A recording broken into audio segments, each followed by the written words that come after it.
November 1966. The residents of Point Pleasant, West Virginia began seeing things they couldn't explain. A 7-foot tall man with a 10-foot wingspan and glowing red eyes. While history remembers the Silver Bridge tragedy, the 2002 film The Mothman Prophecies asks a much more unsettling question. What if those sightings weren't just folklore, but instead a warning? Starring Richard Gere, a man pushed to the edge of sanity. The film transforms urban legend into an exploration of fate and the paranormal. Welcome to Spirits and Screams. I'm your host, Karen, and tonight on the show, we're going to deep dive into the world of cryptids with the 2002 film, The Mothman Prophecies.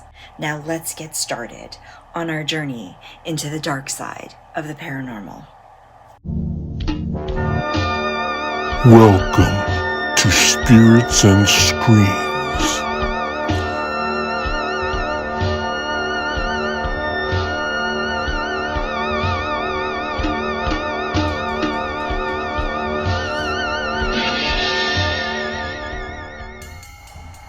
The Mothman Prophecies from 2002 follows Washington Post reporter John Klein, played by Richard Gere, who becomes obsessed with a series of cryptic, moth-like creature sightings in Point Pleasant, West Virginia, following his wife's mysterious death.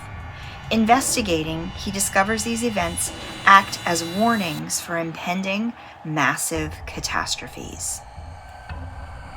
The Mothman Prophecies refers to a landmark book of paranormal literature and this film adaptation, the movie. This one's directed by Mark Pellington, and it's a supernatural thriller starring Richard Gere and Linney. I love those two together so much. I love this movie a lot. The plot follows journalist John Klein, played by Richard Gere, and he becomes obsessed with the Mothman after his wife sadly dies from a brain tumor, but not before she draws these sketches of this creature that they've been claiming to have had sightings of in Point Pleasant. Indrid Cold. The film introduces this really chilling character named Indrid Cold, who all it is a voice over the phone communicating to other characters as well as John, saying, prophetic things and personal stuff too that he can really connect with. So scary. The atmosphere. This one's not your standard horror film. It's more like an episode of, say, The X-Files, which I'm a huge fan of, so I love this. And it has that impending sense of dread. You kind of got a mystery going on that they're trying to solve. And they do the creepy stuff through the lighting and the sound, of course, the sound. But it's just so enjoyable, and it's one of those kind of films that you can definitely rewatch over and over. Unlike typical horror movies that have jump scares, Mark Pellington uses a bit of a different direction with this one. The film focuses on synchronicities, so strange coincidences that make the protagonist and the audience feel like they're kind of losing their grip on reality, which is pretty cool. It's a detective thing. It's a lot like the X-Files. So you feel like something's watching you, but then you feel like you're searching out something as well. And all these odd, strange things are happening. And it's like a mystery that you're trying to put together. Very cool. John Klein's obsession. So John is a journalist and he's in love with his wife, and they're going to buy this house, and they get up in a little bit of a car crash, and she ends up finding out she's got a brain tumor and she doesn't have much time to live. But she claims that she saw this black-winged creature with red eyes, and nobody sees it and nobody really believes her. They think it's just part of the accident that happened.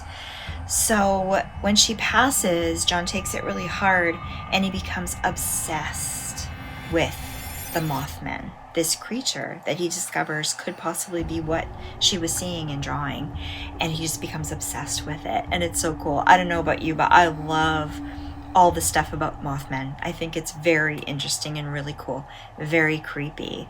I mean, could be something that's, made up. There's lots of stories of that. It could be, something that is demonic. It could be just some kind of a weird cryptid creature.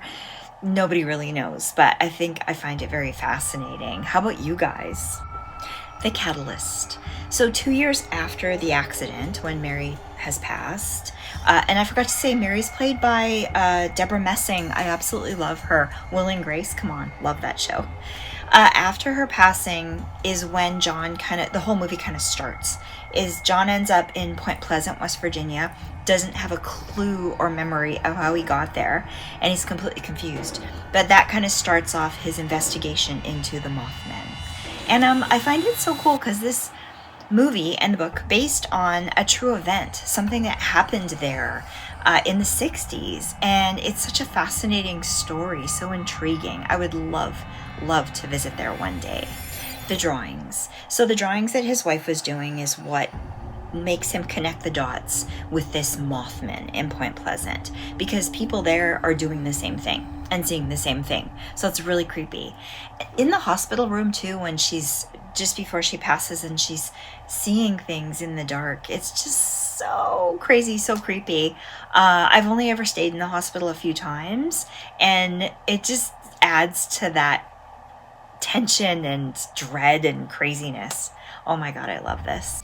So Indrid Cold, the voice and the phone call. The phone call in the hotel room with John is so scary. And it's kind of a neat way that they did it. We never get to see a face, but we get to hear a backstory, and then we get to hear the voice. And the voice is kind of multi-layered, kind of distorted, very creepy. It's letting John know that it's watching him, but you don't know how. That makes it even more scary. And it knows information about stuff, and he feels he's got a connection through this voice to his wife, which makes it even more scary because he's lost his wife, and it's sad, and to think that this thing is connected to her somehow is so scary. So we're left not knowing if this is something demonic, like a demonic entity or an alien, or whether it's some sort of an angel, communicating to him. So scary. I just love it. It's so neat how they set it up through this detective kind of format, but it ends up flipping into the paranormal, and it's just so crazy. And the idea that this place exists and these things happened in the 60s is just mind-blowing to me. So there's this concept of window into the future, which is cool. John hooks up with this researcher in his trying to figure stuff out. And the researcher explains to him that this Indrid Cold is a bad thing, whatever it is, because it's communicating kind of things that happen before they happen in the future. And a lot of it is disasters and bad stuff. And it makes you think that you can chase these things and perhaps prevent them or solve them or help them, fix them. And you can't. They're so huge, you can't. They just kind of play themselves out. I love that concept because to me that directly connects to something demonic, something that's just leading you off the path, telling you things that you don't need to know, to muck around with you and stress you out. And man, can you imagine learning about disasters and things before they happen and not being able to do anything about it? It reminds me of that film White Noise with Michael Keaton. Same kind of premise. Really love that one too, where you're finding things out, bits and pieces of things, and you're kind of putting it together in your head, thinking that you're in charge and in control and that you can stop the horrible future from happening. I just love that. The Silver Bridge climax. This is a cool ending to the film.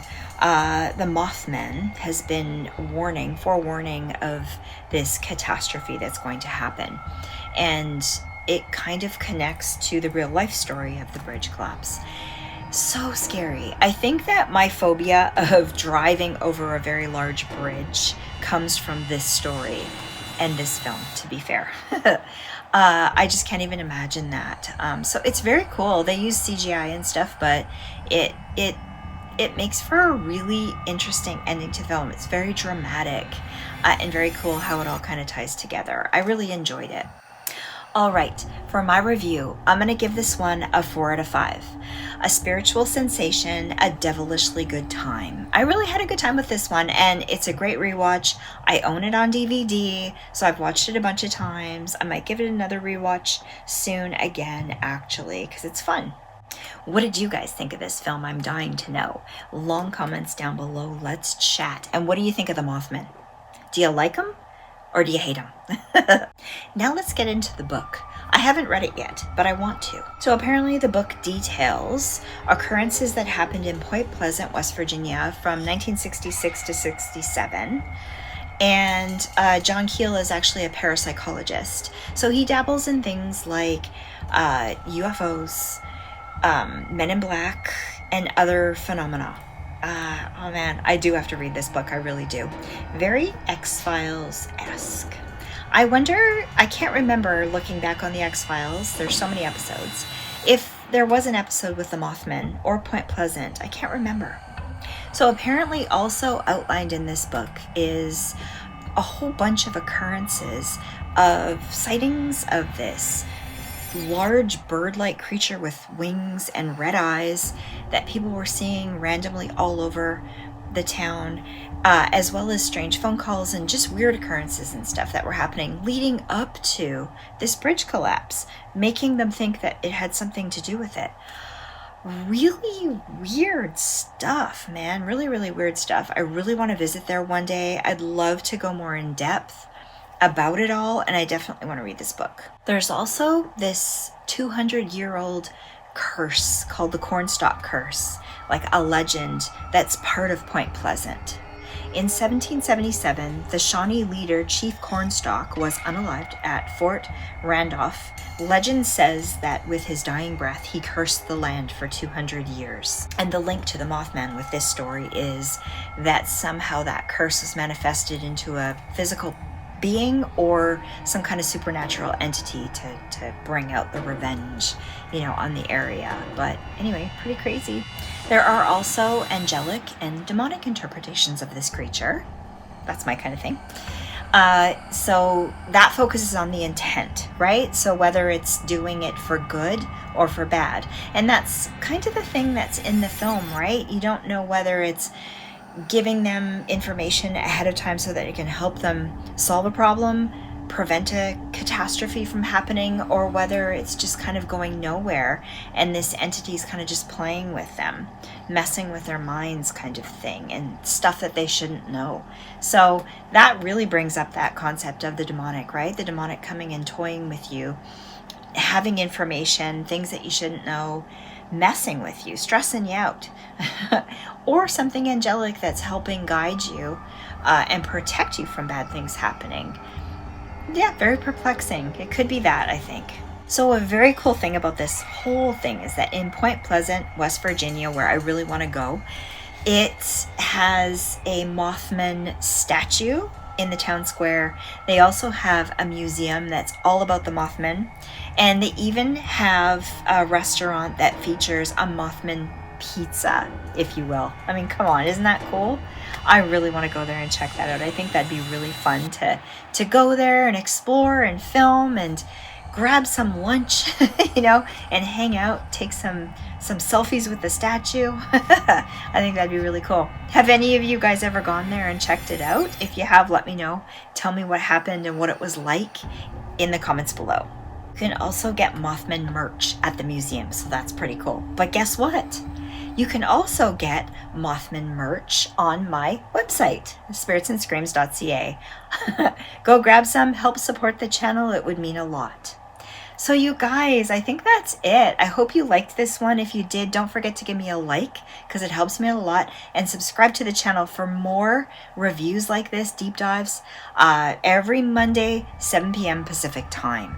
Thank you guys for watching, and remember, when you're watching horror movies, don't forget to scream responsibly. Have a good night, you guys.